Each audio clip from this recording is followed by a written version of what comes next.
Job market में अपनी value कैसे बढ़ाए, कंपटीशन को कैसे पीछे छोड़े।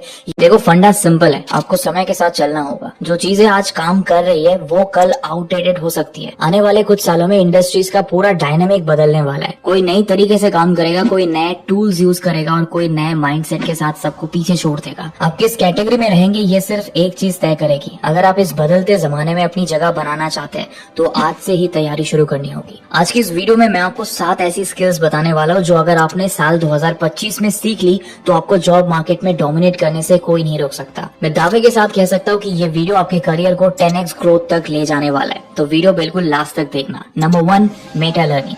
दोस्तों फ्यूचर में सिर्फ वही लोग सक्सेसफुल होने वाले हैं जिनके पास नई नई स्किल्स को जल्दी सीखने का टैलेंट होगा। आर्टिफिशियल इंटेलिजेंस और ऑटोमेशन ने पिछले सालों में तेजी से इंडस्ट्रीज को चेंज किया है और आप खुद देख रहे हो कि कैसे आज वही लोग जॉब मार्केट में टिक पा रहे हैं जिनके पास जल्दी नई स्किल्स सीखने और चेंज के साथ अडेप्ट करने की एबिलिटी है। किसी नई स्किल को कैसे सीखना है, इसे ही हम मेटा लर्निंग कहते हैं। एक रिसर्च के अकॉर्डिंग जो लोग फास्ट और सिस्टमैटिकली सीखने में एक्सपर्ट होते हैं उनकी अर्निंग्स ट्रेडिशनल लर्निंग मेथड्स पर डिपेंड रहने वाले लोगों के कंपैरिजन में 5 to 10x ज्यादा होती है। इलन मस्क, बिल गेट्स जैसे लोग इतने सक्सेसफुल सिर्फ इसी वजह से है क्योंकि उन्होंने लर्निंग टू लर्न मास्टर किया है। अब मैं आपको एक 3 स्टेप फॉर्मूला बताता हूँ जिनको फॉलो करके आप भी एक फास्ट लर्नर बन सकते हो। स्टेप नंबर 1 है एक्टिव रिकॉल। इसका मतलब है जो भी सीख रहे हो उसे बिना किसी रेफरेंस के याद करने की कोशिश करो। एग्जाम्पल के लिए मान लो आप फिजिक्स में न्यूटन्स लॉज ऑफ मोशन पढ़ रहे हो। नॉर्मली लोग बुक से बार बार एक ही पैराग्राफ को पढ़ते हैं लेकिन बिना देखे याद करने की कोशिश नहीं करते। ये पैसिव लर्निंग होती है जो काम नहीं करती। यहाँ सही तरीका यह है कि आपको सबसे पहले न्यूटन्स फर्स्ट लॉ पढ़ना है और फिर बुक बंद करके उसे दिमाग में याद करने की कोशिश करनी है। याद नहीं आ रहा है तो फिर से पढ़कर बुक बंद करो और याद करो। ये आपकी अंडरस्टैंडिंग और लर्निंग को 2x फास्ट बनाता है। रिवीजन के लिए फ्लैश कार्ड्स बना सकते हो। स्टेप नंबर 2 है स्पेस्ड रिपीटेशन। एक ही टॉपिक को रोज पढ़ने की बजाय स्पेसिफिक इंटरवल्स पर स्मार्टली रिवाइज करो ताकि लॉन्ग टर्म मेमोरी स्ट्रॉन्ग हो। आज आपने एक टॉपिक को सीखा और कल सुबह भूल गए तो मेरे दोस्त आपने बस एक दिन वेस्ट कर दिया, सीखा कुछ नहीं। आज जो सीखा है उसे कल फिर से रिपीट करो, फिर 3 दिन बाद रिपीट करो और फिर 1 हफ्ते और फिर 1 महीने बाद रिपीट करो। आप फिनमैन टेक्निक को यूज कर सकते हो जिसमें आपने जो सीखा है उसे ही आप सिंपल लैंग्वेज में दूसरे को एक्सप्लेन करने की कोशिश करते हो या खुद से लिखते हो। बार बार रिवाइज करने से आपकी मेमोरी उस कॉन्सेप्ट को डीपली स्टोर करती है। अब बात करते हैं हमारे 3rd स्टेप की जो है माइंड मैपिंग। ये एक विजुअल लर्निंग टेक्निक है जो किसी भी कॉन्सेप्ट को डायग्राम्स और फ्लो चार्ट्स में तोड़कर सीखने में मदद करती है जिससे आपके माइंड में लॉजिकल और स्ट्रक्चर्ड थिंकिंग डेवलप होती है। इसके लिए आपको करना यह है कि जो भी नए कॉन्सेप्ट सीख रहे हो उसे एक डायग्राम या फ्लो चार्ट में कन्वर्ट करो। सिंपली एक सेंट्रल टॉपिक लिखो और उससे जुड़ते हुए सब टॉपिक्स का ग्राफ बनाओ। माइंड माइस्टर, एक्स माइंड या मीरो जैसी वेबसाइट्स इसमें आपकी काफी हेल्प कर सकती है। चैट जीपीटी प्रीमियम है तो माइंड माई थॉट नाम के कस्टम जीपीटी का भी यूज कर सकते हो। अब बात चलिए एआई की, तो आज के टाइम में चैट जीपीटी, परप्लेक्सिटी और गूगल बर्ड जैसे AI tools best learning mentors बन सकते हैं। आप सिर्फ एक प्रॉम्प्ट लिखकर किसी भी नई स्किल का पर्सनलाइज लर्निंग रोड मैप ले सकते हो। जैसे अगर आपको कोडिंग सीखनी है तो चैट जीपीटी पर प्रॉम्प्ट डालो, मुझे पाइथन 0 से सीखना है, एक स्ट्रक्चर्ड रोड मैप दो जो 30 दिन में मुझे एक्सपर्ट बना सके। देखो बात सिंपल है, एक स्किल को सीखने में महीनों लगा दिए तो अर्निंग भी सालों के बाद कर पाओगे। जितनी जल्दी सीखोगे अर्निंग भी उतनी ही जल्दी होगी। Number 2, the art of digital influence. दोस्तों हमारे पेरेंट्स के टाइम पर डिग्री होने का मतलब था जॉब तो गारंटीड ही है। फिर वो दौर आया जहाँ डिग्री या रिज्यूमे नहीं, आपकी स्किल्स के बेसिस पर जॉब मिलना शुरू हो गई। एक तरह से कहे तो आज भी वही टाइम चल रहा है पर मार्केट में अब एक नया ट्रेंड आ चुका है। ऑनलाइन होती इस दुनिया में आपकी डिजिटल प्रेजेंस ही आपका पोर्टफोलियो है। डिजिटल मार्केटिंग अब सिर्फ बिजनेस की रिक्वायरमेंट नहीं रह गई है बल्कि हर एक इंडिविजुअल के लिए जरूरी स्किल बन चुकी है। अगर आप सोशल मीडिया, एसईओ और पर्सनल ब्रांडिंग सीख लेते हो तो आप जॉब, फ्रीलांसिंग और साइड हसल सब में सक्सेस पा सकते हो। यकीन नहीं होता तो कुछ एग्जांपल सुन लो। दोस्तों आज लिंक्डइन पर 31 करोड़ से ज्यादा मंथली एक्टिव यूजर्स है जिसमें से 79.5% ऑडियंस 18 से 34 साल के बीच के है। आज ऑलमोस्ट हर बड़ी कंपनीज लिंक्डइन पर अवेलेबल है और इन कंपनीज के रिक्रूटर्स रिज्यूमे से पहले आपकी लिंक्डइन प्रोफाइल और ऑनलाइन प्रेजेंस चेक करते हैं। अगर आप कंसिस्टेंटली अपनी इंडस्ट्री से रिलेटेड वैल्यूएबल कंटेंट शेयर करते हो तो आप डायरेक्ट जॉब ऑफर्स पा सकते हो। जॉब्स ही नहीं, फ्रीलांसिंग के लिए भी strong digital presence game changer साबित हो सकती है। ग्राफिक डिजाइनिंग, राइटिंग, कोडिंग या किसी भी स्किल में अगर आप अपने ऑनलाइन अथॉरिटी बिल्ड करते हो तो क्लाइंट्स खुद आपसे कांटेक्ट करेंगे। सिंपल वर्ड्स में कहूँ तो जो दिखता है वही बिकता है। लिंक्डइन, ट्विटर और इंस्टाग्राम पर रेगुलर कंटेंट पोस्ट करो। अपनी इंडस्ट्री के ट्रेंड्स, इनसाइट्स और पर्सनल एक्सपीरियंसेस शेयर करो। आई वुड रिकमेंड कि आप यूट्यूब और इंस्टाग्राम पर वीडियो कंटेंट बटन बनाकर अपनी एक्सपर्टीज शो करो, क्योंकि वीडियो एंगेजमेंट आज के टाइम पर सबसे ज्यादा होती है। 2025 में सिर्फ डिग्री रखने वाले लोग पीछे रह जाएंगे और जो लोग अपनी डिजिटल प्रेजेंस स्ट्रॉन्ग करेंगे वही मार्केट में डोमिनेट करेंगे। Number 3, data driven decision making. आपने सुना होगा data is the new oil, और ये बात बिल्कुल सही है, क्योंकि छोटे स्टार्टअप से लेकर बड़ी एमएनसीज तक हर जगह सही बिजनेस डिसीजंस लेने के लिए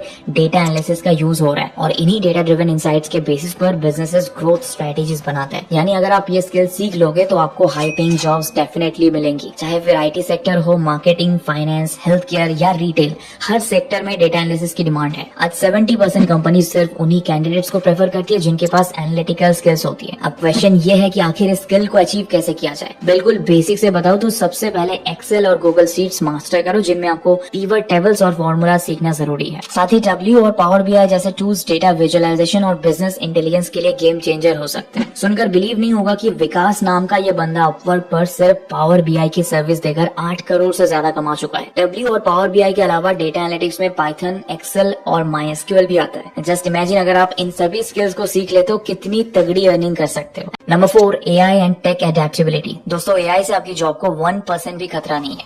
खतरा उन लोगों से है जो एआई सीख कर आपकी जगह लेने वाले हैं। साल 2025 में जो लोग एआई और ऑटोमेशन टूल्स का सही यूज करना सीख लेंगे उनकी प्रोडक्टिविटी 10x बढ़ जाएगी। आज के टाइम में फॉर्च्यून 500 की 50% से ज्यादा कंपनीज एआई का इस्तेमाल करके अपनी प्रोडक्टिविटी बढ़ा रहे हैं, और अगर आप इस ट्रेंड के साथ नहीं चले तो पक्का पीछे छूट जाओगे। जस्ट इमेजिन जिस काम को करने में आपको 4 से 5 घंटे लग रहे हैं, एआई की मदद से दूसरा इंसान वही काम 10 गुना कम टाइम में और एफर्ट्स लगाकर कंप्लीट कर सकता है। तो दोस्तों एआई को अपना दुश्मन नहीं, अपना असिस्टेंट बना। एआई आपकी जॉब रिप्लेस नहीं कर रहा है, बल्कि आपकी स्किल्स को एनहांस कर रहा है। अगर आप चैट जीपीटी, क्लाउड, डाली, मिडजर्नी और ज़ैपियर जैसे ऑटोमेशन टूल्स का यूज करना सीख लोगे तो आप किसी भी इंडस्ट्री में वैल्यूएबल एसेट बन सकते हो। Number 5, mastering emotional intelligence. दोस्तों एआई जितना भी पावरफुल हो जाए, ह्यूमन इमोशंस, कम्युनिकेशन और लीडरशिप स्किल्स को रिप्लेस नहीं कर सकता है। साल 2025 में जो लोग हाई इमोशनल इंटेलिजेंस डेवलप करेंगे वही सबसे सक्सेसफुल होंगे, चाहे फिर वो कॉर्पोरेट जॉब हो, फ्रीलांसिंग या अपना बिजनेस। स्ट्रॉन्ग पीपल स्किल्स हमेशा डिमांड में रहेंगी। आज की भागदौड़ भरी लाइफ में स्ट्रेस को हैंडल करना एक रियल चैलेंज बन चुका है। ऐसे में हाई आईक्यू नहीं बल्कि हाई ईक्यू वाले लोग डिफिकल्ट सिचुएशंस को शांत और कंपोज रहकर सर्वाइव कर पाते हैं। इवन हर सक्सेसफुल लीडर की सबसे बड़ी स्किल भी स्ट्रॉन्ग इमोशनल इंटेलिजेंस ही होती है।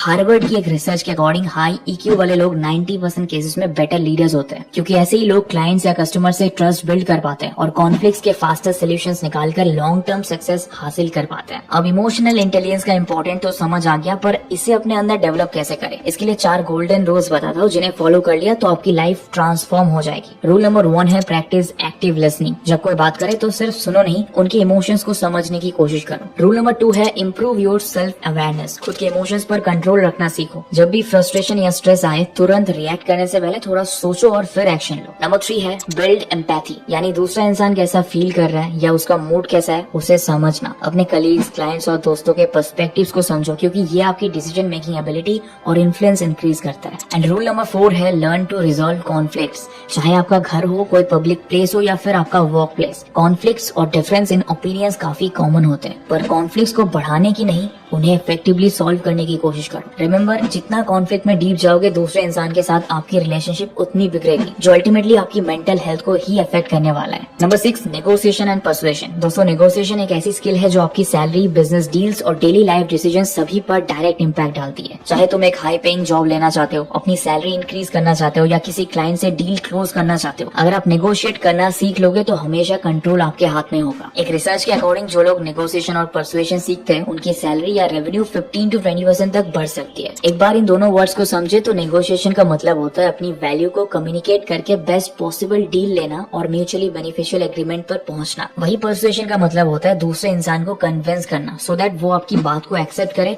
या आपके पॉइंट ऑफ व्यू से एग्री करे। पर आप एक बेटर नेगोशिएटर कैसे बन सकते हो? इसका गोल्डन रूल है एक्टिव लिसनिंग। बोलो कम और सुनो ज्यादा। देखो, जितना आप सामने वाले की नीड्स और एक्सपेक्टेशन को समझोगे उतनी स्ट्रॉन्ग डील क्रैक कर पाओगे। एक टफ नेगोशिएटर बनना है तो आपको अपनी body language and overall personality भी डेवलप करनी होगी। नेगोशिएशन में सिर्फ आपके वर्ड्स नहीं, आपकी टोन और आप कितने कॉन्फिडेंट है यह भी मैटर करता है। आखिर में बात करते हैं बांटना, यानी कि best alternative to a negotiated agreement की। बांटना का मतलब है कि अगर एक नेगोशिएशन डील फेल हो जाए तो आपके पास बेस्ट बैकअप ऑप्शन क्या है। एग्जाम्पल के लिए लेट्स से मैं कंपनी में जॉब इंटरव्यू के लिए जाता हूँ, जिसके बाद कंपनी मुझे 8 लाख का पैकेज ऑफर करती है, पर मेरी डिमांड 10 लाख की है। यहाँ मेरे लिए बांटना यह है कि मेरे पास ऑलरेडी एक कंपनी की तरफ से 9 लाख का ऑफर है।